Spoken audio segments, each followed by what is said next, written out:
सुंदर साप सोडायला आलोय मित्रांनो. बघा किती वळवळ करायला आहे.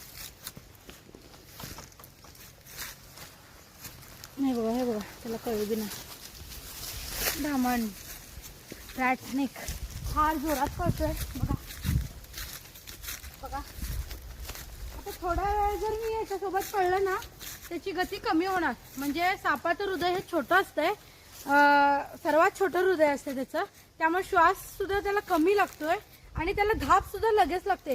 तुम्ही म्हणता फार वेगवान साप आहे.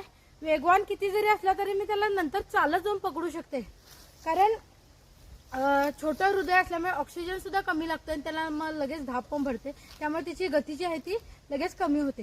त्यामुळे मी इतका तर पळले, फास्ट असत होता तो, त्याच्यानंतर त्याची गती जी आहे ती स्लो स्लो स्लो होत राहते. हा एक तुम्हाला सांगायचा मुद्दा होता. तर मित्रांनो, आता जो साप सोडला तो धामण साप होता. धामण हा सर्वात वेगवान साप मानला जातोय. तर जवळजवळ ताशी वेग त्याचा 6 किलोमीटर आहे आणि नागाचा जो आहे 2-2.5 किलोमीटर आहे. नाग बदला घेतो म्हणतात. धामणला तर मी असं जाऊन पकडते, मग नाग कसा बदला घेतोय, त्याचा वेग इतका कमी आहे तर तो पाठला कसा करतोय, हे मला तुम्हाला प्रश्न विचारायचा आहे. त्याच्यावरती नक्की तुम्ही विचार करा.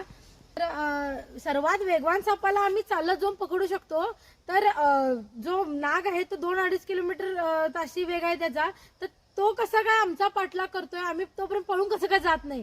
तर याच्यावरती विचार व्हावा, कसा माणसाचा तो पाठलाग करेल. तर याच्यावरती नक्कीच विचार करा मित्रांनो, कारण या सगळ्या अंधश्रद्धा भरलेल्या आहेत आणि त्या कमी करायचं मुश्किल आहे, पण तोच कमी करण्याचा एक प्रयत्न म्हणावा लागेल. धन्यवाद.